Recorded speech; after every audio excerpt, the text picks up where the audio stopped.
برادران ملت اسلامیہ، السلام علیکم ورحمۃ اللہ وبرکاتہ۔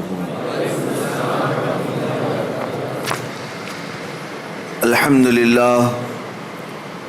للہ وکفا وسلام علی حبیبہ المصطفیٰ، اما بعد فاعوذ باللہ من الشیطان الرجیم، بسم اللہ الرحمن الرحیم۔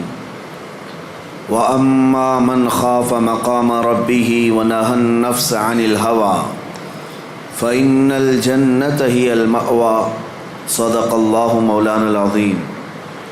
بارگاہ رسالت مآب صلی اللہ علیہ وسلم میں درود پاک کا ہدیہ پیش کریں۔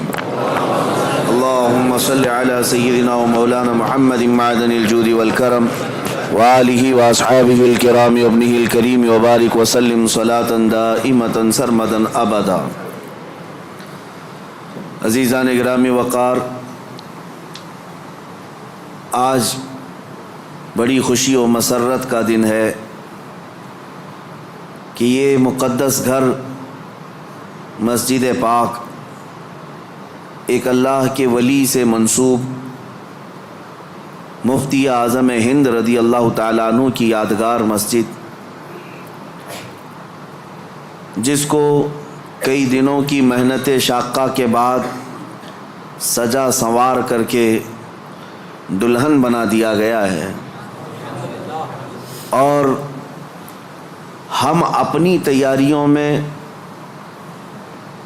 اور اپنے گھروں میں جب کبھی نئی تعمیر کرتے ہیں تو لوگوں کو بلا کر کے دعوت کرتے ہیں، کھانا کھاتے ہیں اور کھلاتے ہیں، اور اللہ کے گھر کو جب سجایا جائے تو حقیقی دعوت یہ ہے کہ ذکر کی غذا کھلا دی جائے۔ اللہ رب العزت کے ذکر سے مسجدوں میں بھر جاتی ہیں اور ان کا حق ادا ہوتا ہے، کیونکہ مساجد ذکر اللہ کے لیے ہی ہیں۔ قرآن میں اللہ فرماتا ہے وَمَنْ أَظْلَمُ مِمَّنْ مَنَعَ مَسَاجِدَ اللَّهِ أَنْ يُذْكَرَ فِيهَا اسْمُهُ، اس سے بڑا ظالم آدمی کون ہے جو اللہ کی مسجدوں میں اس کا ذکر کرنے سے روکتا ہے؟ وہ سب سے بڑا ظالم ہے، اللہ کی مسجدوں میں اسی کا ذکر کرنے سے روکتا ہے، یعنی ذکر کے لیے مسجد ہے۔ میں سب سے پہلے مبارکبادی پیش کرتے ہوئے آگے بڑھتا ہوں، آج چونکہ ہماری بڑے دنوں کے بعد یہ روحانی مجلس قائم ہے، آج ہمارے دلوں کے سکون اور قرار کا وقت ہے، ہماری آنکھوں کی ٹھنڈک وہ ذکر کی مجلس ہے، اور ہماری روح کی غذا وہ ذکر کی مجلس ہے۔ میں دیکھ رہا ہوں مجلس میں آج اکثر و بیشتر وہی چہرے نظر آ رہے ہیں جو مدینہ جامع مسجد میں ذکر کی مجلس میں ہوا کرتے تھے۔ وہ اس لیے موجود ہیں کہ بھوکے کو جب غذا مل جائے وہ اس علاقے میں پہنچ ہی جاتا ہے، اور ذکر کی عادت کھانے سے بھی زیادہ عزیز ہوا کرتی ہے۔ جو لوگ ان مجلسوں کے مسلسل حاضر باش رہے انہیں پتہ ہے کہ ان مجالس سے ہمارے دلوں میں کیسا قرار آتا ہے، کیسا اطمینان اور کیسا سکون ملتا ہے۔ آج کی اس مسجد پاک کو، یقیناً مسجدیں نماز سے آباد ہوتی ہیں، کسی نماز کی امامت کے بعد یہ مسجد کی دوبارہ یعنی تعمیر نو کے بعد مزین کرنے کے بعد افتتاح ہو جاتی ہیں، لیکن میں شکر گزار ہوں اہل محلہ کا اور ذمہ داران مسجد کا کہ سجا کر کے انہوں نے 4 چاند لگا دیے ذکر کی مجلس کا قیام کر کے، اور اللہ کریم اس مجلس کو سدا قائم رکھے۔ میرے عزیزو، میں نے قرآن عظیم کی ایک آیت تلاوت کی جو ہمارے ذکر کی مجالس میں خاص درس ہوا کرتا تھا، جلسوں میں بیان ہوتا ہے اور بھی دیگر جگہ پر تقریریں ہوتی ہیں، لیکن مجھے اندازہ ہے ذکر کی مجلس میں جو روحانیت ہوتی ہے وہ دلوں کے اندر اترتی ہے، اور ایک ایسا سما ہوتا ہے جس میں ہزاروں لوگ اپنے گزشتہ زندگیوں کی خرابیوں سے توبہ ضرور کر لیتے ہیں۔ قرآن کی ایک آیت میں نے پڑھی، اللہ فرماتا ہے وَأَمَّا مَنْ خَافَ مَقَامَ رَبِّهِ وَنَهَى النَّفْسَ عَنِ الْهَوَىٰ، اور وہ شخص جو اپنے رب کے حضور کھڑے ہونے سے خوف کیا، ڈر گیا، وَنَهَى النَّفْسَ عَنِ الْهَوَىٰ، اور خواہشات نفسانی کے خلاف کیا، نفس کچھ اور چاہ رہا تھا، تم اس کی طرف نہ جا کر اللہ کے حضور کھڑے ہونے کا تمہارے دل میں احساس پیدا ہوا، خوف آ گیا۔ اس کا اجر جانتے ہو کیا ہے؟ قرآن کہتا ہے فَإِنَّ الْجَنَّةَ هِيَ الْمَأْوَىٰ، تو ایسے آدمی کا ٹھکانہ تو جنت ہی ہے، اس کا ٹھکانہ سیدھے جنت ہے۔ خواہشات نفسانیہ یہ ہر ایک کو دی گئی ہیں، یہ انسان کے ساتھ ساتھ چل رہی ہیں، اسی سے جنگ ہماری پوری کنٹینیو موت تک چلتی رہتی۔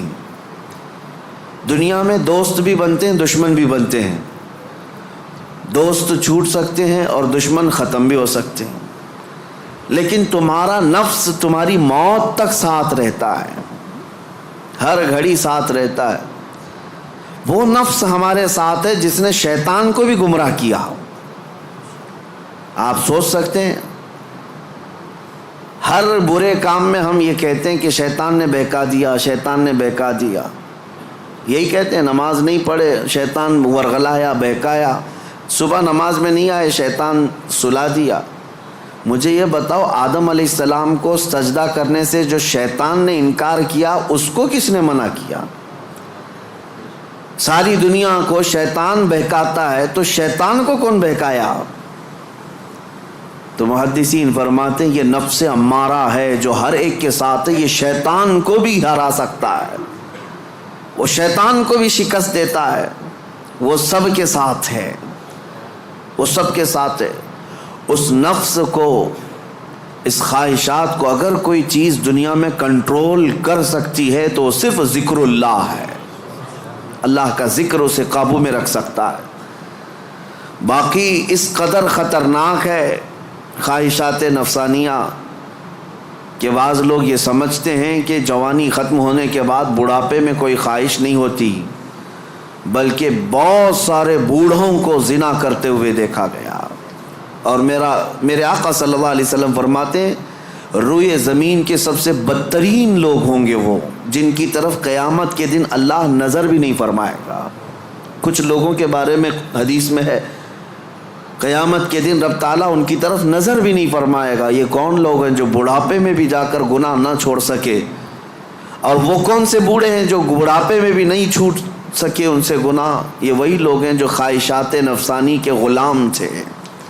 مولا علی کرم اللہ وجہ الکریم فرماتے ہیں اللہ نے ہر ایک کے ساتھ نفس بھی دیا، عقل بھی دیا۔ نفس کیا ہے؟ تمہارے خواہشات، اور عقل تمہیں فیصلہ کر کے بتاتی ہے۔ لیکن حضرت علی کرم اللہ وجہ الکریم فرماتے ہیں جس کا نفس عقل پر غالب آ گیا اس آدمی سے زندگی میں کبھی خیر نہیں ہوگی، وہ کوئی صحیح فیصلہ نہیں لے سکے گا۔ جس کا نفس اس کی عقل پر غالب آ گیا، اور جس نے اپنے نفس کو ہرا دیا، شکست دیا، تو اس کی عقل اتنی پاورفل ہوتی ہے کہ وہ ہزاروں کو زیر و زبر کر سکتا ہے اور دنیا کے بڑے فیصلے لے سکتا ہے۔ جس نے اپنے نفس کو کنٹرول میں رکھا، اپنے خواہشات کو اپنے تابع رکھا، خود اس کا غلام نہیں بنا۔ میرے عزیزو، قرآن کی ایک آیت میں آپ کو بتاتا ہوں، کتنا بڑا لفظ اللہ تعالیٰ نے قرآن میں فرمایا، توجہ کتنا بڑا لفظ ہے یہ، ارأیت من اتخذ الہہ ہوا، اے محبوب کیا آپ نے نہیں دیکھا کچھ لوگ ایسے ہیں جنہوں نے اپنی خواہشات کو اپنا خدا بنا لیا۔ معبود، الہ کا مطلب ہے معبود، جس کی عبادت کی جائے اس کو کیا کہتے ہیں؟ معبود۔ اور قرآن کہتا ہے کچھ لوگ ایسے ہیں جنہوں نے اپنے نفس کو، اپنی خواہشات کو اپنا معبود بنا لیا۔ یہ قرآن کی آیت ہے، 2 جگہ آئی ہے۔ اب اتنا بڑا لفظ نفس کے لیے اللہ فرما رہا ہے کہ کئی لوگوں نے اس کو بت بنا لیا، اپنا معبود بنا لیا۔ کیوں؟ اس لیے کہ یہ وہی کرتے ہیں جو ان کا نفس چاہتا ہے، تو گویا کہ اس کی عبادت کر رہے ہیں، خواہشات کی پیروی کر رہے ہیں۔ نفس صبح اٹھا گناہ کی طرف کھینچا، آپ چل پڑے گویا کہ اس کی عبادت میں لگے ہوئے ہیں۔ کبھی تو اسے شکست دو، کبھی تو اسے ہراؤ۔ رات کے وقت گناہوں کے اڈوں پر جانے کی جیسی خواہش ہوتی ہے، کیا اپنے آپ کو مارتے ہو؟ میں تمہیں بتاؤں، خواہشات تو بہت دور کی بات ہے، گناہوں کی خواہشات بہت دور کی بات ہے۔ سیدنا ابو بکر شبلی رحمۃ اللہ تعالی علیہ سلسلہ قادریہ کے بڑے مشہور بزرگ ہیں، جن کے نام سے ہم شجرے میں پڑھتے ہیں، بہر شبلی شیر حق دنیا کے کتوں سے بچا۔ وہ حضرت ابو بکر شبلی جب رات کے وقت عبادت کے لیے آتے تھے تو اپنی آنکھوں میں نمک کا سرما لگاتے تھے۔ کیوں؟ صرف اس لیے کہ نیند اگر آئی تو گویا کہ میں اپنی خواہش کا غلام ہو گیا، اپنے رب کا نہیں۔ عبادت اس کی ہو رہی ہے اور میں خواہش کے پیچھے چل رہا ہوں، حالانکہ نیند جو ہے یہ فطری چیز ہے، کسی کو کہیں پہ بھی آ جاتی ہے۔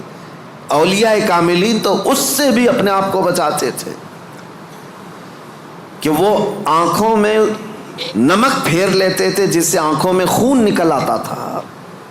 لوگ کہتے بھی تھے تو کہتے کہ اگر اللہ کی عبادت کے دوران اونگ آتی ہے، جھپکی آتی ہے، تو ان آنکھوں کی سزا یہی ہے کہ انہیں نمک لگا دیا جائے۔ اور حضرت شاہ مینا رحمۃ اللہ علیہ لکھنؤ میں آرام فرما ہے، حضرت شاہ مینا، ان کا حال تو یہ تھا کہ جب رات کو عبادت کے لیے کھڑے ہوتے تو ایک اونچی دیوار پر وہاں کھڑے ہو کر نماز پڑھتے، ادھر بھی کھائی ہے ادھر بھی کھائی ہے، کھڑے رہتے۔ لوگ کہتے کہ نماز پڑھنے کے لیے اتنی جگہ ہے، اس دیوار پر کیوں جا کر نماز پڑھتے ہیں؟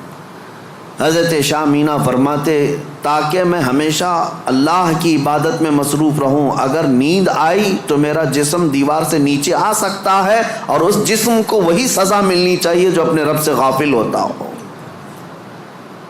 نفس کے خلاف وہ اولیاء جنگ کرتے رہے، لڑتے رہے۔ سب سے بڑی خطرناک چیز آج ہمارے ساتھ جو چل رہی وہ ہمارے خواہشات ہیں، اور میرے آقا صلی اللہ علیہ وسلم ارشاد فرماتے ہیں لا یؤمن احدکم حتی یکون ہواہ تبعا لما جئت بہ، تم میں سے اس وقت تک کوئی مومن نہیں ہو سکتا جب تک اپنی خواہشات کو میری مرضی کے حوالے نہیں کرے گا۔ تم ویسا جب تک نہیں کرو گے جیسا رسول اللہ چاہیں تب تک تم مومن نہیں ہو۔ تم وہ کرتے ہو جیسا تم چاہتے ہو، تمہاری مرضی، تمہاری خوشی، تمہیں جو اچھا لگا وہ کرنے لگے۔ یہ مومن کامل کی علامت نہیں۔ مومن کامل وہ ہے جو اپنی زندگی میں وہ کرے جو رسول پسند کرے، ان کی مرضی کے مطابق۔ میرے عزیزو، خواہشات یہ لامتناہی سلسلہ ہے، نہ ختم ہونے والا سلسلہ ہے۔ کسی بھی خواہش کا کوئی اینڈ نہیں ہے، کر کے دیکھ لو۔ تمہیں اگر دولت کی خواہش پریشان کرتی ہے تو کماؤ کماؤ کماؤ، کہاں تک جاؤ گے؟ کبھی بھی پیٹ نہیں بھر سکتا۔ نبی پاک صلی اللہ علیہ وسلم ارشاد فرماتے ہیں قبر کی مٹی ہی اس کا پیٹ بھر سکتی ہے۔ کسی بھی خواہش کا اینڈ نہیں ہے دنیا میں، جو خواہشات ہیں۔ مال کی خواہش، میں یہ نہیں کہہ رہا کہ کسی کو مال کمانا ہی نہیں چاہیے، ارے میاں زندگی گزارنے کے لیے ہر ایک کو کمانا ہے، ہر ایک کو کمانا ہے، لیکن میں جس چیز کی مذمت کر رہا ہوں غلام بن کر کے پیچھے بھاگنا۔ جیسے فارسی میں کہا گیا ہے خوردن برائے زندگی اس نہ کہ زندگی برائے خوردن۔ کھانا جو ہے تمہاری زندگی کے لیے ہے، پوری زندگی کھانے کے لیے نہیں ہے۔ فرق دونوں میں سمجھ رہے آپ؟ مال تمہاری زندگی گزارنے کے لیے ضروری ہے، لیکن پوری زندگی مال کے لیے نہیں ہے۔ لیکن خواہشات کبھی ختم نہیں ہوتی۔ شہوت کی خواہشات، نفس جیسے جنسی عمل کے ذریعے سے اپنے جسم کو سکون پہنچانے کی کوشش کرتا ہے، وہ خواہشات بھی کبھی ختم نہیں ہوتی، کبھی ختم نہیں ہوتی۔ اگر اس نے اپنے اس گھوڑے کو، نفس کے گھوڑے کو آزاد چھوڑ دیا تو وہ کہیں پر بھی اس کی خواہشات جا کر رکتی نہیں. نہ وہ ایک عورت پر صبر کر سکتا ہے، نہ 10 عورتوں پر، نہ 100 عورتوں پر. اگر اس نے اپنے خواہشات کے اس گھوڑے کی لگام نہیں پکڑی تو کہیں اینڈ نہیں ہے اس کا، کہیں اینڈ نہیں ہے. مرنے کے وقت بھی یہ خواہشات اسے گناہ کی طرف لے جا سکتی ہیں. یہ شرمگاہ کی خواہشات اور زبان کی جو خواہشات ہیں، چٹکارا جس کو کہتے ہیں، لذت، اس کا بھی کوئی اینڈ نہیں. میں نے ایک ایسے صاحب کو بھی دیکھا، ان کے بیٹے میرے ساتھی تھے. وہ تو مذاق میں کہتے تھے کہ ان کے باپ ICU میں تھے. جس دن ان کا انتقال ہونا تھا اس دن بھی وہ بریانی منگوا رہے تھے ICU میں. تو یہ تو ایک نارمل سی بات تھی، ہنس کر کے وہ کہہ رہے تھے، لیکن وجہ یہ تھی کہ وہ ایڈکٹ تھے بریانی کے، کھانے کے، گوشت کے. تو ایک لمٹ ہوتی ہے کسی آدمی کی، لیکن اگر اس نے خواہشات کو آزاد چھوڑا تو وہ کہیں پر بھی جا کر نہیں رک سکتا. نہ ICU، نہ آپریشن، نہ کوئی چیز، اسے کوئی چیز نہیں روک سکتی سوائے موت کے. موت آنے تک وہ اپنی خواہشات میں ڈوبا رہے گا، ڈوبا رہے گا. خواہشات ایک سمندر ہے، وہ ختم نہیں ہوتا کبھی. اسی لیے میرے عزیزوں، جتنا کم ہو سکے سمیٹ لو اپنے آپ کو. دنیا تمہیں ہاتھ پاؤں مارنے سے کتنی مل سکتی ہے، کتنی مل سکتی ہے، مجھے بتاؤ. تم زیادہ سے زیادہ کس قدر اپنے آپ کو دنیا میں خوش رکھ سکتے ہو ان خواہشات کو پورا کر کے؟ کبھی نہیں. گناہوں میں یہ تمہیں ایسا برباد کر کے رکھیں گی خواہشات کہ تمہارے جسم مفلوج ہو جائیں گے. ایک دن موت کا وقت آئے گا، سارے درد تمہارے نکل رہے ہوں گے. دنیا سے جا رہے ہوں گے لیکن ہزاروں داغ چھوڑ کر جا رہے ہوں گے زمین پر، اور اسی زمین میں دفن ہونا ہے. اس لیے اللہ نے قرآن میں فرمایا اپنے رسول سے، اے محبوب کیا آپ نے نہیں دیکھا کچھ لوگ وہ ہیں جو اپنے خواہشات کو اپنا معبود بنا لیا ہے، اپنا خدا بنا لیا ہے، اس کی پیروی کرتے ہیں. اب کرنا کیا چاہیے؟ ان خواہشات کا قتل جتنا ہو سکے اس کے خلاف جانا ہوگا. ظاہر سی بات ہے یہ رات کے وقت ذکر کی طبیعت کس کی چاہتی ہے؟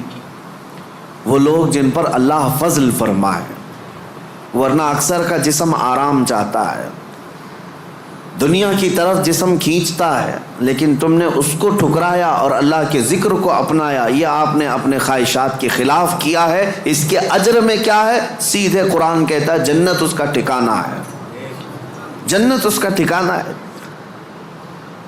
حضور پاک صلی اللہ تعالیٰ علیہ وسلم فرماتے، جانتے ہو اپنے صحابہ سے اللہ کو سب سے زیادہ پسندیدہ چیزیں کیا ہیں؟ اللہ سب سے زیادہ کیا چیز پسند کرتا ہے بندوں میں؟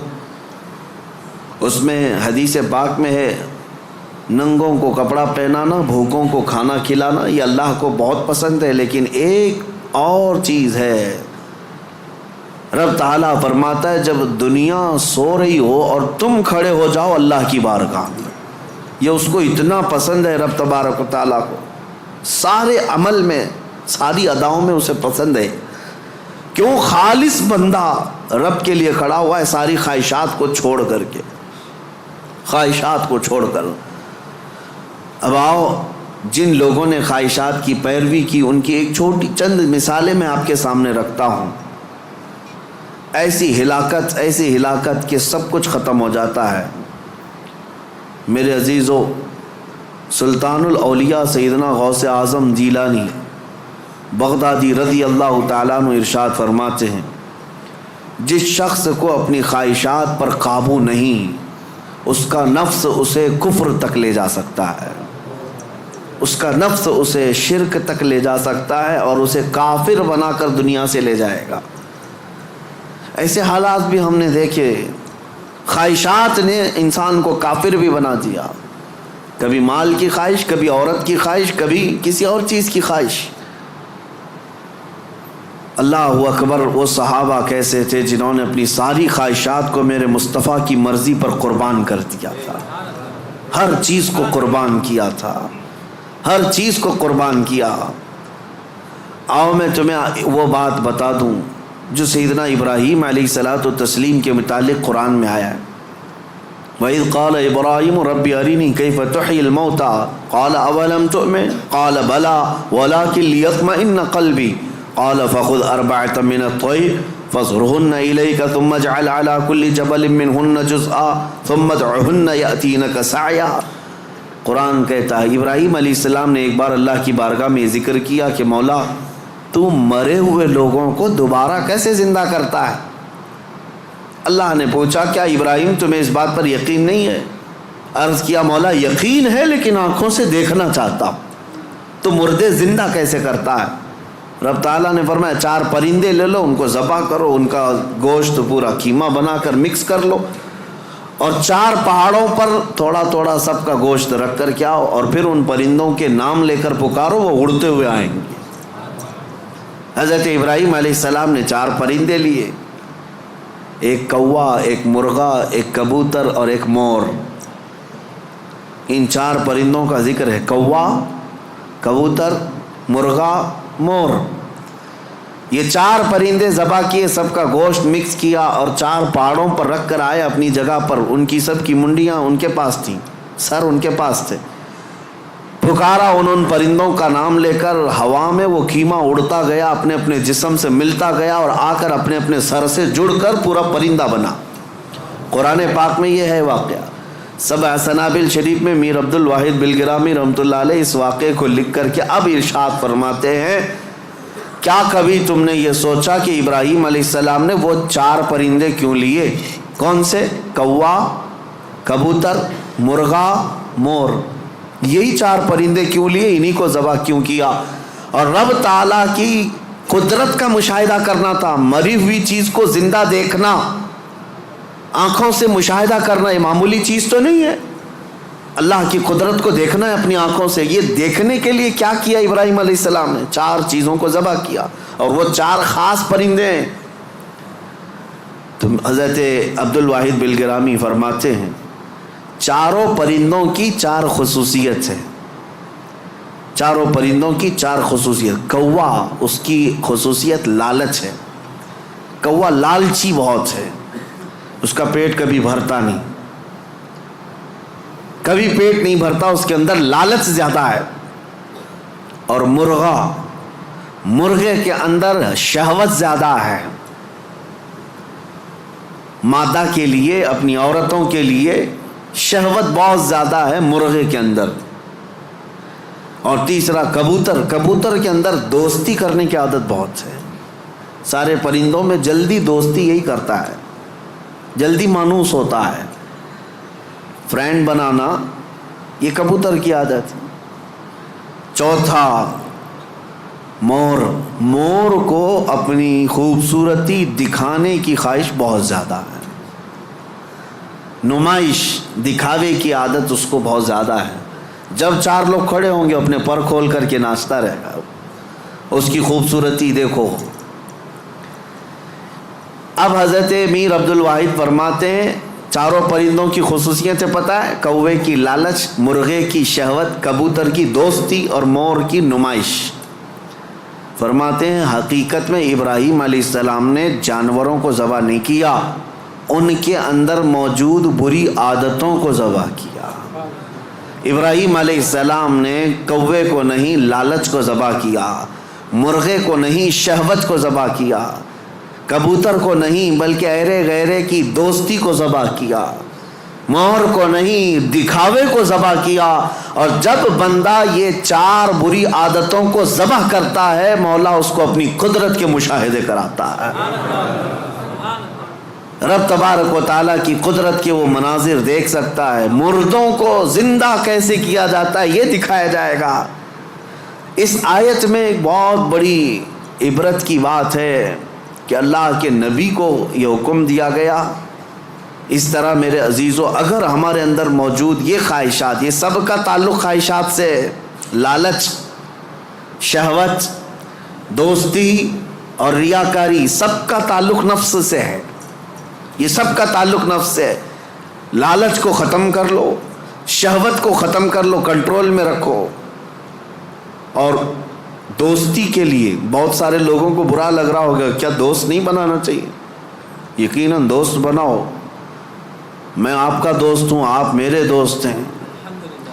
یہ دوستی کس بنیاد پر ہماری بنی ہے؟ صرف اور صرف اللہ اس کے رسول کی بنیاد پر۔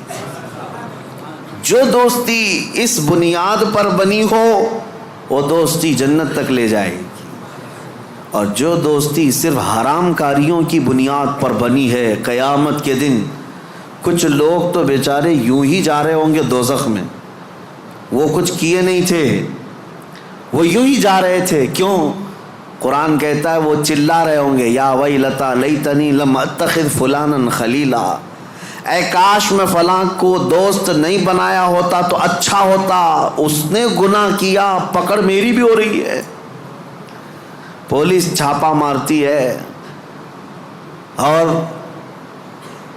جو گناہوں میں ملوث ہے یا غیر قانونی کاموں میں ملوث ہے اس کو تو دھر دبوچتی تو ہے ہی ہے، لیکن پھر کنیکشن دیکھتی ہے کس کے ساتھ، یہ کس کے کانٹیکٹ میں تھا، پھر ٹریک کیا جاتا ہے، کہاں ٹریک کر کے اٹھاتے رہتے ہیں۔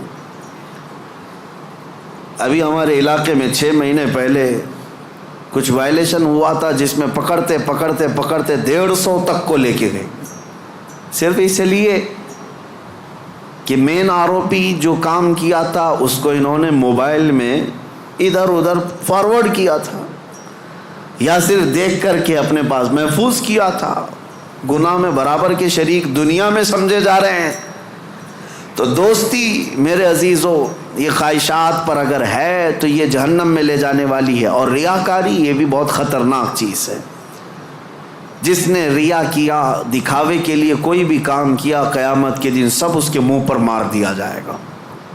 اب آؤ خلاصہ میں آپ کو بتاؤں، خواہشات کو اگر کنٹرول پر نہ رکھا گیا تو سنو 2 روایتیں میں آپ کو بتاتا ہوں۔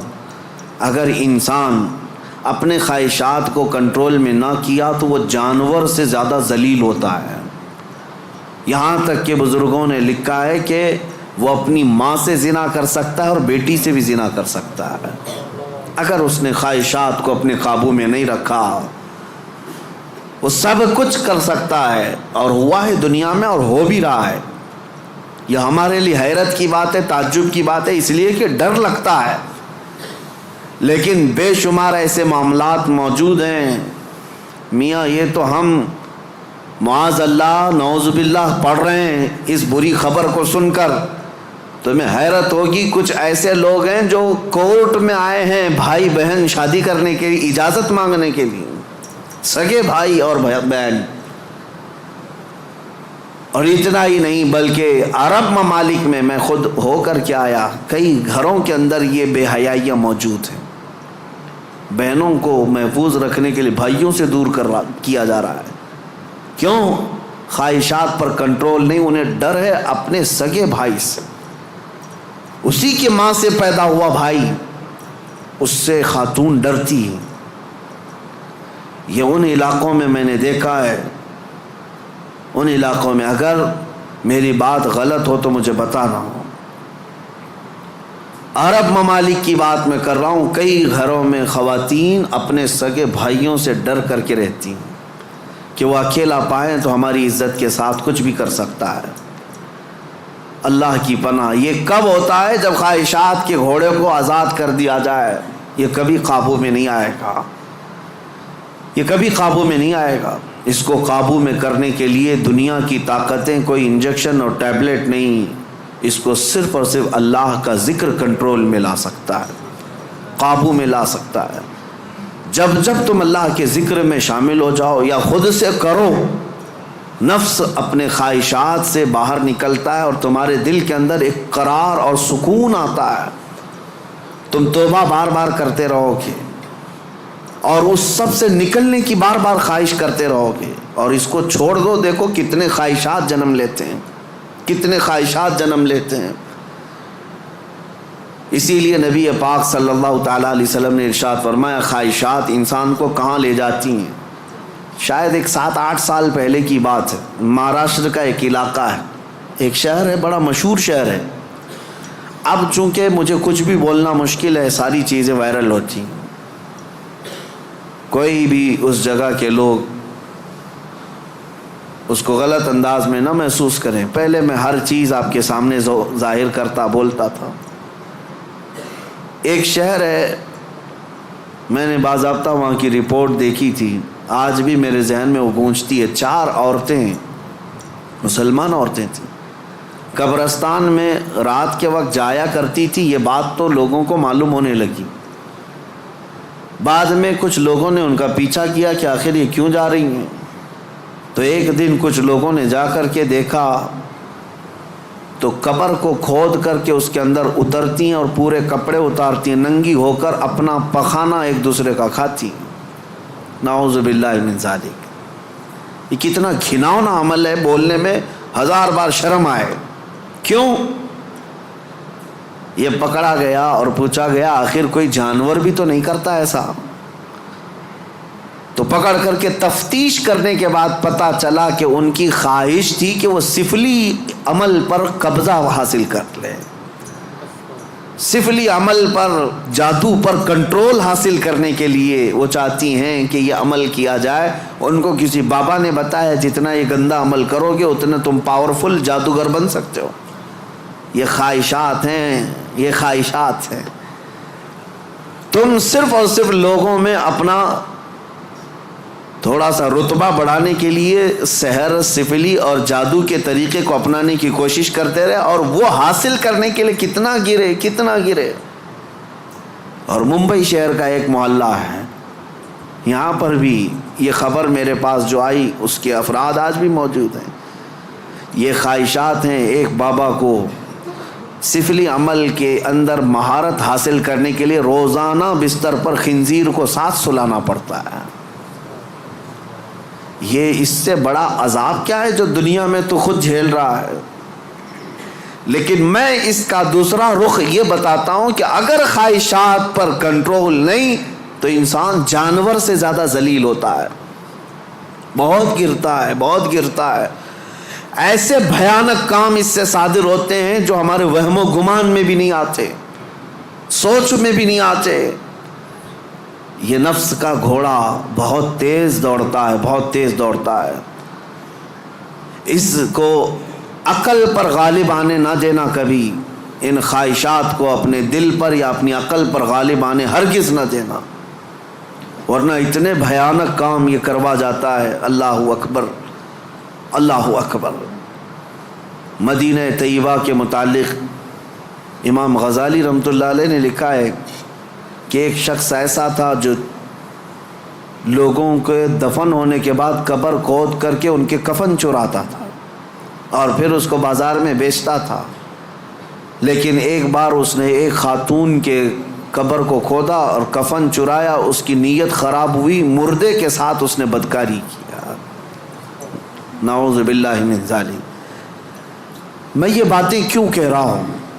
یہ گناہ ضرور ہیں، بولنے میں مجھے بھی جھجک تو آ رہی ہے. دیکھیں جھریاں آ رہی ہیں جسم کے اندر، رونگٹے کھڑے ہو رہے ہیں.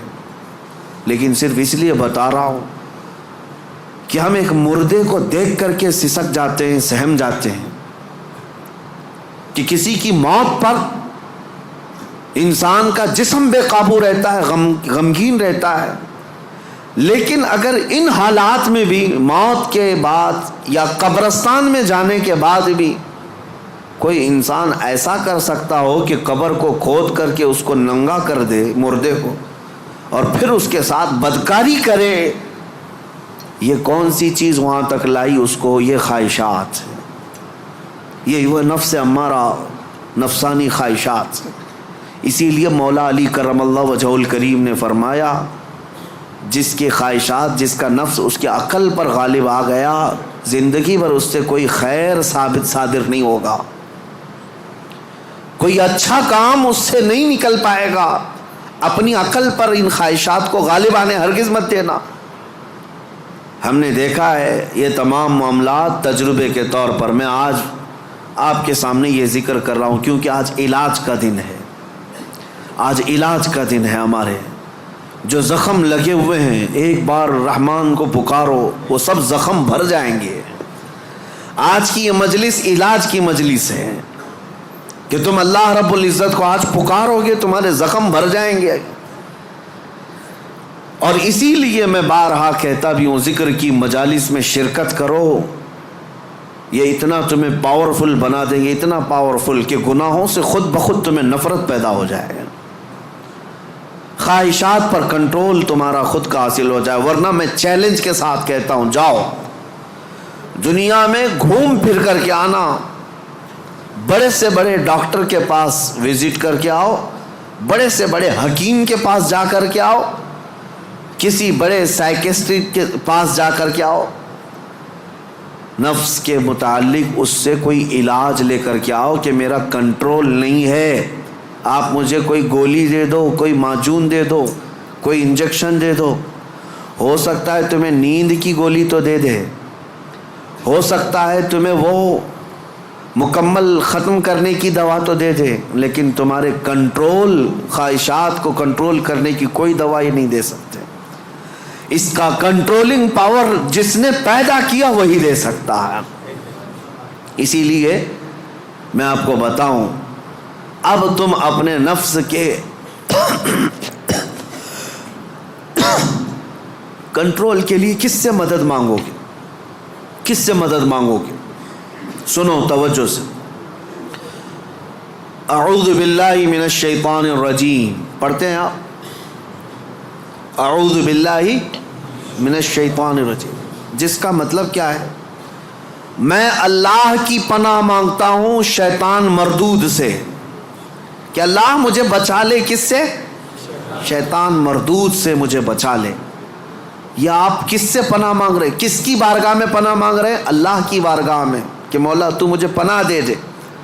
اس کے متعلق حکیم احمد یار خان نعیمی رحمۃ اللہ علیہ فرماتے ہیں, اس کی مثال یوں سمجھو, جیسے کسی کے ہاں آپ ملنے کے لیے گئے, اس نے گھر کے باہر کتا پال رکھا ہو حفاظت کے لیے یا کسی کام کے لیے, دشمنوں کے لیے یا کسی بھی غرض کے لیے کتا پال رکھا ہو, اور آپ گئے گھر کے باہر کھڑے, کتا بھونکنا شروع کر دیا, دروازے میں جا ہی نہیں پا رہے. آپ اس کتے کو کنٹرول کیسے کرو گے؟ آپ اپنے دوست کے گھر اندر جا رہے ہیں لیکن کتا باہر ہے, کتا جیسی قریب جاتے ہو بھونکتا ہے. اب آپ دروازے کے اندر جانا چاہتے ہیں تو اس کتے پر کنٹرول کیسے پاؤ گے؟ رسی ڈالو گے اسے, پتھر مارو گے, جتنا مارو گے اتنا اچھل کود کرے گا. اس کا سیدھا سا طریقہ یہ ہے, جس کا کتا ہے اسے بلاؤ. حکیم احمد یار خان نعیمی رحمۃ اللہ علیہ فرماتے اسی کو پکارو, بھائی ذرا باہر تو آ جاؤ. اور وہ جب آئے گا, مالک کو کتا اچھی طرح پہچانتا ہے, وہ اس کو کنٹرول میں کر دے گا. اس کو تھوڑا سا اپنی آواز میں ہٹا دے, سائڈ میں کتا ہٹ جائے گا, دروازہ کھلا ہے آ جاؤ. دوست اپنے دوست سے ملاقات کر لے گا, لیکن اس بیچ والے کتے کے کنٹرولنگ کے لیے کتے کے مالک کو ہی پکارنا ہوگا. اسی لیے حکیم احمد یار خان نعیمی رحمۃ اللہ علیہ فرماتے ہیں نفس ایک کتا ہے جو تمہیں تمہارے رب کے دروازے پر جانے سے پہلے بھونکتا ہے, دروازے میں کھڑا ہو جاتا ہے, نہیں جانا مسجد, نہیں جانا اس ذکر پر, نہیں جانا ان محافل میں. اس کتے پر کنٹرولنگ کیسے حاصل ہوگا؟ فرمایا گیا اسی لیے تم اس کتے کے مالک رب ذوالجلال کو ہی پکارو. پیدا تو اسی نے کیا ہے, رب تبارک و تعالیٰ نے پیدا کیا ہے, اور وہی تمہیں اس پر قبضہ بھی دے گا. اسی کے متعلق فرمایا گیا اللہ نے پہلے ہی قرآن پڑھنے سے پہلے حکم کیا دیا, یہ پڑھو اعوذ باللہ من الشیطان الرجیم, میں اللہ کی پناہ مانگتا ہوں شیطان مردود سے. آج ہم اسی لیے اس مسجد میں آئے بھی ہیں. میں نے نفس کے متعلق جو باتیں ذکر کی, یقیناً نفس نے بہتوں کو اندھا کر دیا, بہتوں کو برباد کیا, بہتوں کو گمراہ کیا, کئی کو کافر کیا. جو کفار و مشرکین ہیں نا, وہ صرف نفس کی سنتے ہیں, اگر حقیقت میں وہ تمام مشاہد اور مناظر میرے رب ذوالجلال کی قدرت کے نفس کو چھوڑ کر کے دیکھتے تو ایمان ضرور لاتے, ایمان ضرور لاتے. وہ نفس کی پیروی کر رہے ہیں اور نفس کی خواہشات لوگوں کو کافر بنائے رکھی ہے. وہ نہیں آ پاتے اس طرف۔ اب میں بات کو سمیٹتے ہوئے اس بارگاہ میں لے چلتا ہوں جس مصطفیٰ کریم نے نفس سے بچنے کے لیے اپنے صحابہ کی تربیت کیسے کی تھی۔ یقیناً وہ ماحول کو ہم دیکھتے ہیں، روح تڑپ جاتی ہے۔ سیدنا ابو بکر صدیق رضی اللہ تعالیٰ، اللہ اکبر، وقت کے خلیفہ ہیں، حضور پاک صلی اللہ علیہ وسلم کے بعد خلافت کے تخت پر، لیکن اپنے نفس کے خلاف کرنے کے لیے، خواہشات کے خلاف جانے کے لیے، کھانے پر کنٹرول، سونے پر کنٹرول، ہر چیز پر کنٹرول۔ اتنی غربت کا ماحول تھا کہ سارے صحابہ نے بیٹھ کر کے مشورہ کیا کہ خلیفہ کا کوئی وظیفہ جاری کریں، تنخواہ، ورنہ وہ بھوکے رہ جائیں گے۔ تو بیت المال سے ان کا وظیفہ جاری کیا گیا۔ اتنا تھا وظیفہ کہ اس سے ان کا صرف مہینے بھر کا گھر چلتا تھا، باقی کچھ بھی نہیں آتا تھا۔ ایک دن ان کی بیوی نے کہا کہ خلافت کے کاموں سے تھک جاتے ہو، کبھی گھی روٹی بھی تو کھا لیا کرو، کبھی گھی کھا لو، کبھی روٹی کھا لو، شہد کھا لو۔ حضرت ابوبکر صدیق نے کیا کہا جانتے ہیں؟ اتنے پیسے کہاں ہیں کہ گھی اور شہد خرید سکوں؟ کون؟ خلیفۃ المسلمین۔ تو ان کی بیوی کہتی ہیں آپ مت گھبرائیں، میرے پاس ہے، میں دیتی ہوں، جائیے آپ گھی اور شہد خرید لائیے۔ کہا تمہارے پاس ہیں، لاؤ۔ بیوی لے آئی، ایک پوٹلی میں پیسے جمع تھے۔ کہا یہ لیجیے، آپ بازار جائیے، گھی اور شہد خرید لائیے۔ حضرت ابوبکر صدیق نے پوچھا اتنے پیسے تیرے پاس کہاں سے آئے؟ تو ان کی اہلیہ نے کہا جو ماہانہ وظیفہ آپ کا آتا ہے، تنخواہ آتی ہے، مہینہ بھر کا خرچہ چلاتی ہوں، تھوڑا تھوڑا بچا کر کے رکھتی ہوں کہ برے وقت میں کام آ جائے۔ حضرت ابوبکر صدیق نے وہ پوری پوٹلی اٹھائی اور لے جا کر کے بیت المال میں جمع کیا اور کہا یہ میری ضرورت سے زیادہ آتا ہے، اسی لیے میرے گھر میں بچ جا رہا ہے، آج سے میرا وظیفہ کم کر دو۔ خواہشات کے خلاف کھڑے ہونے والوں میں پوری دنیا میں اگر کوئی مثال ہے تو صرف رسول اللہ کے صحابہ کی مثال ہے، صرف رسول اللہ کے صحابہ۔ ایک حضرت نعمان بن مقرن ہے، ایک بادشاہ کے دربار میں گئے، حضور کی طرف سے سفیر بن کر کے گئے تھے، قاصد۔ تو بادشاہ کو جب پتہ چلا شاہ عرب مصطفیٰ کریم صلی اللہ علیہ وسلم کا ایک قاصد آ رہا ہے، اس نے سونے کی کرسی لگا دی اور ریشم کا قالین بچھایا۔ میرے عزیز و صحابہ، حضور کے ساتھ ہوتے تو وفاداری، حضور اگر دور ہوتے تو بھی وفاداری۔ اس مجمع میں گئے جہاں پورے کے پورے اغیار ہیں، کوئی مسلمان نہیں تھا، تو اپنی تلوار سے وہ قالین پھاڑتے ہوئے چلے گئے، ہٹا دیا، اور کرسی جو سونے کی تھی اس کو پاؤں سے مار کر گرا دیا، کہا میرے لیے عام سی کرسی لاؤ۔ تو بادشاہ کہنے لگا اب تک میں نے اتنا شاندار رسپیکٹ استقبال کسی کا نہیں کیا جتنا ان کا کیا، کتنا غرور ہے تمہیں، کتنا تکبر ہے۔ حضرت نعمان نے کہا غرور و تکبر ہم میں نہیں تم میں ہے، غرور و تکبر کی وجہ سے نہیں۔ میرے مصطفیٰ کریم صلی اللہ علیہ وسلم نے فرمایا ریشم کا استعمال مرد کے لیے حرام ہے، سونے کا استعمال مرد کے لیے حرام ہے، اور جو میرے مصطفیٰ نے حرام فرمایا پوری دنیا میرے پاس لا کر رکھو، میں ٹھوکر ماروں گا۔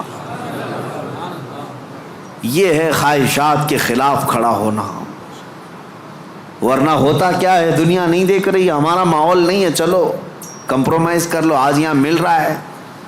کچھ لوگ تو یہی سوچ کر کے ایسی محفلوں میں جا کر بیٹھتے ہیں جن محفلوں میں بیٹھنا ایک غلام رسول کو کبھی زیب نہیں دیتا۔ شرابیوں کی محفل میں بیٹھ گئے، کبابیوں کی محفل میں بیٹھ گئے، تمہارا کام نہ اصلاح کا ہے نہ تبلیغ کا ہے، پھر بھی جا کر کے ایسوں کے درمیان بیٹھ گئے، کیوں؟ کوئی دیکھ تھوڑی نہ رہا ہے، کوئی دیکھ تھوڑی نہ رہا ہے۔ اور کبھی کچھ کفار و مشرکین کے بیچوں بیچ بیٹھ گئے گپیں لگاتے ہوئے، اور پھر یہ سوچتے کوئی دیکھ تھوڑی نہ رہا ہے، بیٹھا تو بیٹھا لیکن ان کی حرکتیں بھی کرنے لگ گئے۔ ایک صاحب، اور ویسے تو بہت سارے ہیں، خواہشات ان کو کہاں تک لے جاتی ہے، خاص طور پر نیتا گیری کرنے کے وقت سب بھول جاتے ہیں دین کیا ہے، اسلام کیا ہے، میرے مصطفیٰ کی تعلیمات کیا ہے۔ چند لوگوں کو راضی کرنے کے لیے اور ایک کرسی کی خواہش کے لیے کسی بھی مورتی کے سامنے ناریل بھی چڑھا دیں گے, حکم بھی لگا دیں گے, سب کر لیں گے. اور پھر وہ یہ سوچتے ہیں تھوڑا سا کر لینے سے کیا ہوگا. وہ رسول اللہ کے صحابہ بادشاہوں کے دربار میں کھڑے ہو کر کے بھی کمپرومائز نہیں کرتے تھے. تو محلے گلی کوچے کی کرسیوں کے لیے دین بیچ جاتے ہیں. یہ خواہشات پر کنٹرول نہ ہو تو آدمی ہر چیز کا غلام ہے, ہر چیز کا غلام ہے. نیند کا غلام, مال کا غلام, عورت کا غلام, معاشرے کا غلام. یہ ساری حرکتیں جو آج نوجوان کرتے ہیں غلام ہیں, یہ غلام ہیں. بہت سارے کام اس لیے کرتے ہیں کہ نہیں لوگ کیا بولیں گے. تم لوگوں کے غلام ہو, لوگوں کی خواہشات کے مطابق جینا چاہتے ہو, اس لیے تو بہت ساری چیزیں تمہارے آڑے آ جاتی ہیں.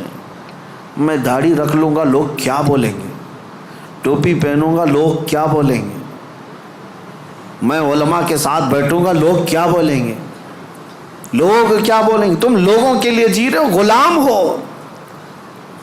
کئی ایسے ہیں جن کی غلامی کبھی ختم نہیں ہوتی. تم اللہ اس کے رسول کے لیے جیو. ان خواہشات سے باہر نکل آؤ, ان خواہشات سے باہر نکل آؤ. عزیزان گرامی وقار, ان خواہشات کو ختم کرنے کے لیے اگر کوئی سب سے پاورفل علاج ہے تو وہی میں نے کہا اللہ کا ذکر ہے. اللہ کا ذکر. قرآن کہتا الا بذکر اللہ تطمئن القلوب. آگاہ ہو جاؤ, اللہ کے ذکر سے دلوں کو سکون ملتا ہے. یہ میرا رب قرآن میں فرماتا ہے, اللہ کے ذکر سے دلوں کو سکون ملتا ہے. عزیزان گرامی وقار, زیادہ دنوں تک اپنے دل کو آوارہ مت رکھو, اپنے جسم کو آوارہ مت رکھو. مسجدوں میں آ جایا کرو. جمعہ میں بھی اس وقت تم پہنچتے ہو جب رکعت باندھ رہے ہوتے امام, تھوڑی دیر پہلے آ جایا کرو مسجدوں میں. خطبہ عربی میں سنتے ہیں تو دل پر وہ بات لگتی جاتی ہے, اگرچہ تمہیں سمجھ میں نہیں آتی لیکن میل دھلتا جاتا ہے. جمعہ میں بھی تاخیر سے آتے ہو اور پھر سلام پھیرنے کے بعد بھاگ جاتے ہو. تھوڑی دیر کھڑے ہو جاؤ, میرے مصطفیٰ کی بارگاہ میں سلام تو پیش کر لو. جب کھڑے ہو جاؤ گے سلام کے لیے, یقیناً رسول اللہ تمہیں تمہارے باپ کے نام سے پہچانتے ہیں. تمہاری طرف سے سلام آ رہا ہے تو کیا میرے مصطفیٰ جواب نہیں دیں گے؟ ادھر سے اگر جواب آیا تمہارے سلام کا تو یقیناً تمہارے دل کی صفائی ہے اس میں. ان محفلوں سے کب تک تم بھاگتے رہو گے؟ مسجدوں میں کبھی وقت سے پہلے آ جاؤ. حضور پاک صلی اللہ علیہ وسلم نے ایک چیز بیان فرمائی, وہ میں آپ کے سامنے رکھتا ہوں. منافق اور مومن کی پہچاننے کا طریقہ کیا ہے؟ حضور فرماتے ہیں منافق مسجد میں سب سے لیٹ آتا ہے اور سب سے جلدی بھاگتا ہے. مسجد میں سب سے تاخیر سے آتا ہے اور سب سے جلدی بھاگ جاتا ہے. اسی لیے مجھے ڈر لگتا ہے. آپ کو بھی خوف ہونا چاہیے کہ منافقوں کی فہرست میں ہمارا نام نہ آ جائے. دیکھتے رہتے ہیں ابھی ٹائم ہے, ابھی ٹائم ہے, ابھی ٹائم ہے, لاسٹ مومنٹ پر پہنچیں گے اور پھر ادھر ختم ہوتے ہی بہت سب سے پہلے بھاگیں گے. حدیث پاک میں ہے منافق کی علامت ہے. اور پھر دوسری علامت منافق کی کیا ہے؟ حضور فرماتے ہیں بازار میں بہت جلدی جاتا ہے اور بہت دیر کے بعد بازار سے نکلتا ہے. کافی دیر تک شاپنگ مال میں وقت گزارے گا, اس کا دل لگتا ہے وہاں پر, مارکیٹ میں شاپنگ مال میں گھومتا رہے گا. بہت جلدی مارکیٹ میں جائے گا اور بہت دیر سے نکلے گا. میرے عزیزو, یہ منافق کی پہچان اور دل کالا ہونے کی علامت. اور مومن کی پہچان میرے آقا فرماتے ہیں مسجد میں جلدی آتا ہے اور دیر سے جاتا ہے. بازار میں صرف اپنے کام کے حد تک جاتا ہے اور فوراً وہاں سے بھاگ جاتا ہے. مومن کی پہچان ہے. اس لیے میری یہ نصیحت ہے نوجوانوں کو کہ یہ ذکر کی مجلس قائم کرو. زیادہ دیر تک اپنے دل کو آزاد مت چھوڑو, زیادہ دیر تک دل کو آزاد مت چھوڑو, ورنہ یہ خواہشات تمہیں بہت دور تک لے جائیں گے. دل بوجھل ہو جائے گا, دل سخت ہو جائے گا, دل کالا ہو جائے گا. دیکھنا زمانہ ہو گیا آنکھیں روتی نہیں آج اللہ کی یاد میں. رب تبارک و تعالیٰ کی یاد میں روتے ہو کبھی؟ دل سخت ہو گیا ہے. حضور پاک صلی اللہ علیہ وسلم کی جدائی اور ان کی دوری کبھی تمہیں رلاتی ہے؟ موت آنے والی ہے, کیا وہ قبر کی سختیاں اور اس کی تنہائیاں تمہیں کبھی رلاتی ہیں؟ سوچ کے روتے ہو کہ کیا ہوگا میری قبر میں, جب مجھے ٹائٹ باندھ کر کے لوگ چھوڑ کر چلے جائیں گے کیا ہوگا میرے ساتھ؟ جب اوپر نظریں اٹھاؤں گا تو تختیاں بند نظر آئیں گی، گھٹن محسوس ہوگی قبر میں، کیا ہوگا؟ اس یاد سے کبھی آنکھیں روتی ہیں؟ یہ کیوں نہیں رو رہی؟ بہت دن تک تم نے دل کو آزاد چھوڑ دیا، بہت دنوں تک خواہشات کے پیچھے چلتے رہے، گھنٹوں تم موبائل میں بیٹھے رہے، گھنٹوں تم ٹیلی ویژن کے سامنے بیٹھے رہے، گھنٹوں تم میچ میں میدان میں گھومتے رہے، گھنٹوں شاپنگ بھی کرتے رہے، گھنٹوں لوگوں کے ساتھ گپیں بھی لگاتے رہے، لیکن اپنے رب کے حضور نہ کبھی بات کرنے کی فرصت ملی، نہ اس سے دعا کرنے کی فرصت ملی۔ تمہیں پتہ ہے دنیا والے مانگنے سے ناراض ہوتے ہیں، اور حدیث پاک میں ہے اگر بندہ مسجد میں آیا اور اللہ کی بارگاہ میں دعا نہ کر کے گیا، اللہ اس سے ناراض ہوتا ہے کہ مجھ سے مانگتا تک نہیں اب یہ بندہ، تمہارا مانگنا اسے پسند ہے پھر بھی تم مسجد میں نہیں ہو۔ یہ خواہشات ہیں جو تمہیں یہاں سے بھگا کر لے جاتی ہیں، تم گھنٹوں دنیا کے لیے گزار لیتے ہو۔ میرے عزیزوں بدل لو اس ذکر کی مجلس میں اللہ کی بارگاہ میں یہ دعا گو بھی ہوں کہ آج شاید اس سے قبل بھی یہاں پر ایک بار ذکر کی مجلس ہم سجائے تھے، بہت پہلے میں یہاں آیا تو ہوں، بیان ہوا ہے، ذکر کا مجھے یاد نہیں، اگر نہیں ہوئی تھی تو شاید یہ پہلی مجلس ہے، اور اللہ اس کو ہمیشہ قائم فرمائے۔ میں رہوں یا نہ رہوں، ذمہ داروں سے گزارش ہے کہ اس مجلس ذکر کو اس نیت سے قائم رکھو کہ ہزاروں دلوں کے سکون کا ذریعہ ہے، ہزاروں دلوں کے سکون کا ذریعہ ہے۔ میرے عزیزوں بڑے بڑے کروڑ پتی لوگ آج آشرم جاتے ہیں، 2 دن 3 دن کی چھٹیاں لے کر اپنے پنڈتوں کے چپلوں میں بیٹھتے ہیں، وہ یہ چاہتے ہیں کہ دنیا کی ہمہ ہمی سے نکل کر کے کسی آشرم میں بیٹھے۔ ان کے دلوں کا قرار اور سکون کہاں ہے؟ کفر میں اور شرک میں۔ لیکن ایک حالت یہ ہے کہ تمہیں روز اللہ کریم سکون کے لیے یہاں بلاتا ہے، تم آتے نہیں، تو کم از کم اتنا تو کرو، ہفتے میں 1 مرتبہ اس طرح کی مجلسوں میں شریک ہو جائے۔ دنیا کو ایک طرف رکھیں گے، مصروفیات روز ہیں، کام کاج روز ہیں، رشتہ داروں سے ملنا روز ہے، میٹنگیں چلتی رہیں گی، کبھی ختم نہیں ہوتی، لیکن کبھی تو ایک دن سٹاپ کر کے یہ سوچیں کہ آج میرے رب سے ملاقات کی رات ہے، آج کا یہ ٹائم صرف اور صرف میرے رحمان خدا سے بات کرنے کا وقت ہے۔ اس لیے تو ان مجلسوں میں آ جایا کرو۔ ایک وقت آئے گا کہ جب تمہاری آنکھوں میں نور اور دل میں سرور ضرور داخل ہوگا، اس طرف آپ توجہ ضرور دیں، ورنہ آزاد چھوڑے رہیں گے تو یہ آزاد گھوڑا ہر میدان میں دوڑائے گا، نفس کا گھوڑا ہر میدان میں دوڑائے گا۔ اس کو اتنا آزاد نہ رکھو، اس کو لگام دو، اور اس کے لگام کی رسی میرے مصطفیٰ کے قدموں میں ڈال کر رکھو کہ نفس کو اب جہاں جانا ہے۔ اب آپ سوچ سکتے ہیں رسول اللہ جو سید الانبیاء ہیں، سارے نبیوں کے سردار، وہ دعا کرتے تھے، کیا دعا کرتے تھے؟ اللہم لا تکلنی الی نفسی طرفۃ عین، اے اللہ میرے نفس کو میرے حوالے 1 منٹ کے لیے بھی مت دینا، تو اپنی حفاظت میں رکھ۔ رسول اللہ کا کون سا نفس تھا؟ میرے آقا کا کہاں کیسا نفس ہے؟ کیا کبھی آپ نے حدیث میں کسی روایت میں سنا کہ حضور نے نفس کی یا خواہشات کی پیروی کی؟ کبھی نہیں میرے عزیز۔ جو پتھر کا تکیہ رکھنے والے، چھال کے بستر پر سونے والے، پیٹ پر پتھر باندھنے والے رسول، کیا کبھی نفس کی غلامی کی؟ نہیں۔ اس کے باوجود اللہ کی بارگاہ میں دعا یہ کرتے تھے، مولا میرے نفس کو میرے حوالے مت کرنا 1 منٹ کے لیے بھی، پلک جھپکنے کے برابر بھی، تو اپنی حفاظت میں رکھ۔ اور ہم جیسوں کو کیا کہنا چاہیے؟ اگر ہم اپنے نفس کی حفاظت اللہ کے حوالے نہ کریں تب تو یہ اتنی تباہی مچائے گا، اتنی تباہی مچائے گا، سوچ بھی نہیں سکتے۔ آؤ آج ذکر کی مجلس ہے، ہم اپنے نفس کو، اپنی خواہشات کو رحمان کے حوالے کرتے ہیں اور عہد کرتے ہیں دل میں کہ مولا میں آج توبہ کے لیے آیا ہوں، توبہ کے لیے آیا ہوں۔ مجھے ایک محفل یاد ہے، ایک بندہ جو کافی دنوں تک کئی الگ الگ قسم کے کاموں میں مصروف تھا، ہماری ذکر کی مجلس شروع ہوئی، ذکر کی مجلس میں آیا، اور ذکر کی مجلس میں جب پہلے ہمارے ہاں بدھ کے دن ذکر ہوتا اور جمعرات کو روزہ رکھتے. اتفاق ایسا ہوا کہ ابھی ابھی نیا نیا ذکر میں آ کر توبہ کیا تھا، 2 دنوں کے بعد انتقال ہو گیا.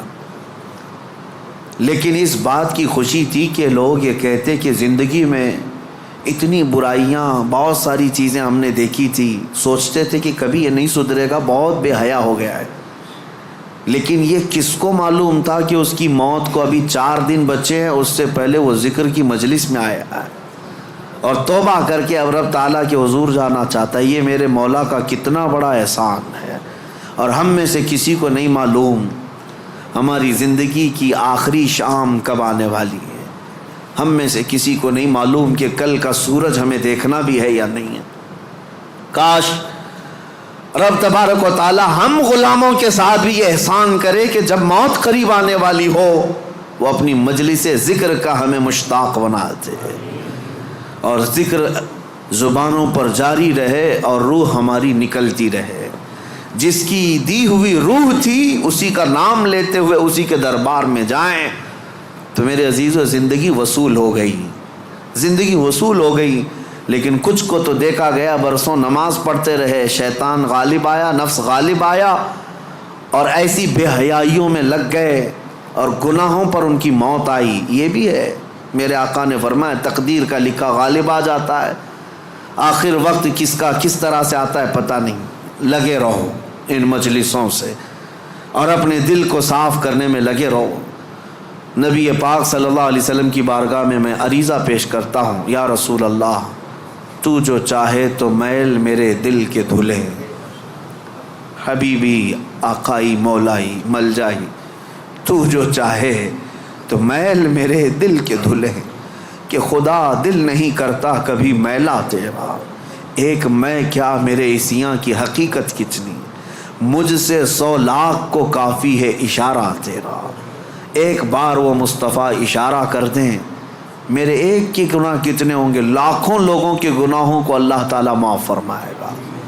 آؤ آج ذکر کی مجلس ہے، اسی رقت کے ساتھ اپنے دلوں کی حضوری کے ساتھ رب کی بارگاہ میں حاضر ہونے کے احساس کے ساتھ مجلس ذکر میں کھڑے ہوتے ہیں اور نہایت ہی ادب و احترام اور خلوص کے ساتھ مولا کریم کو مناتے ہیں تاکہ اس مسجد میں بھی برکتیں ہوں اور ہمارے دلوں میں بھی برکتیں داخل ہوں، ہمارے دلوں میں بھی برکتیں داخل ہوں. اور اس دل کو اتنا پاک کر لو کہ جیسے مسجد آج چمک رہی ہے تمہارا دل بھی اتنا چمکنے لگے. کیونکہ مولانا فرماتے ہیں، مولانا روم مثنوی شریف میں فرماتے ہیں کعبہ بنائے خلیل اطہر است، کعبہ بنائے خلیل اطہر است، وہ دل گزرگاہ رب جلیل است. خانہ کعبہ جتنا عظیم ہے نا، وہ کیوں؟ حضرت مولانا فرماتے ہیں وہ تو ابراہیم علیہ السلام کی بنائی ہوئی عمارت ہے، لیکن تمہارے سینے میں جو دل ہے وہ رحمان کا گھر ہے، وہ رب تعالیٰ کی گزرگاہ ہے. قلب المؤمن عرش اللہ، مومن کا دل اللہ کا عرش ہے، اللہ کا عرش ہے. تو اسے اتنا پاک کرو جتنا مسجد کو پاک کیا ہے، جتنا مسجد کو چمکایا ہے اتنا ہی اپنے دل کو چمکاؤ. اور یہ دل اگر چمکے گا تو ماربل سے نہیں، جھومر سے نہیں، دل چمکے گا تو صرف اللہ کے ذکر سے چمکے گا. جب بندہ لا الہ الا اللہ کی ضرب لگاتا ہے اس کا دل چمکنے لگ جاتا ہے، میل اترتا ہے اور چمک پیدا ہوتی ہے. اور دل جب روشن ہوتا ہے تو جانتے ہیں کیا ہوتا ہے، خواہشات تو گئی، نفس تو گیا ایک طرف. جب دل چمکتا ہے تو پھر ہوتا یہ ہے کہ سامنے جو بھی آتا ہے اس کے دل میں کیا چل رہا ہے تمہارے دل میں وہ خیالات اللہ ڈال دیتا ہے. کیسے؟ آئینے کی طرح. ایک آئینہ میں لے کر کے کھڑا ہوں، سامنے جو بھی آئے گا اس آئینے میں نظر آئے گا کہ نہیں آئے گا، لیکن وہی لوہا لے کر کھڑا رہوں کچھ نہیں پتا چلتا سامنے کون آیا کون نہیں. دل جب زیادہ چمکتا ہے ذکر سے، جو بھی آئے جیسا بھی آئے اس کا سارا کچا چٹھا تمہارے دل پر چھپ جاتا ہے. اسی لیے کہا گیا نا کہ علماء کے سامنے زبان سنبھال کر بات کرو، اولیاء کے سامنے دل سنبھال کر کے بات کرو. کیوں؟ تمہارے دلوں کے اندر کے حالات بھی ان سے مخفی نہیں ہوتے، چھپتے نہیں۔ کیوں نہیں چھپتے؟ اس لیے کہ انہوں نے دلوں کو اتنا پاک کیا، اتنا چمکایا ہے، جو سامنے آتا ہے اس کے سارے اعضاء، اس کے دل کے حالات ان کے دل پر چمکنے لگتے ہیں۔ اور صرف چمک ہی نہیں، اور ایک اس کا فائدہ ہے، دل جب چمکتا ہے اور ایک فائدہ ہے۔ کیا فائدہ ہے؟ تم نظر تو آتے ہو، جب میں شیشہ لے کر کھڑا رہوں گا تم نظر تو آتے ہو، لیکن ایک اور فائدہ ہے، اگر سورج چمک رہا ہے اور شیشے پر سورج کی روشنی آ رہی ہے تو یہ روشنی سیدھے کہاں پڑے گی؟ تمہارے چہرے پر پڑے گی، اور تمہارا چہرہ کالا ہو کہ جیسا ہو، لیکن اس آئینے کی اور اس شیشے کی روشنی سے تمہارا چہرہ بھی چمکنے لگے گا۔ یہی اولیاء کی مثال ہے کہ ان کے دل شیشے کی مانند چمک رہے ہوتے ہیں، اور آفتاب رسالت میرے مصطفیٰ کا سورج ان کے دل پر چمک رہا ہوتا ہے، اس کی روشنی اولیاء کے دلوں پر آتی ہے، اور جو قریب آتا ہے اس کا چہرہ بھی اس سے چمک جاتا ہے۔ جو قریب آتا ہے اس کا دل بھی چمکتا ہے، چہرہ بھی چمکتا ہے۔ صحبت کا اثر اسی لیے زیادہ اثر کرتا ہے، ان لوگوں کی صحبت میں وقت گزارو جن کا دل چمکتا ہے۔ اور اخیر میں اب دل کے چمکانے کے لیے دعا اعلیٰ حضرت نے ہمیں یہی سکھائی، بارگاہ مصطفیٰ میں چمک تجھ سے پاتے ہیں سب پانے والے، میرا دل بھی چمکا دے۔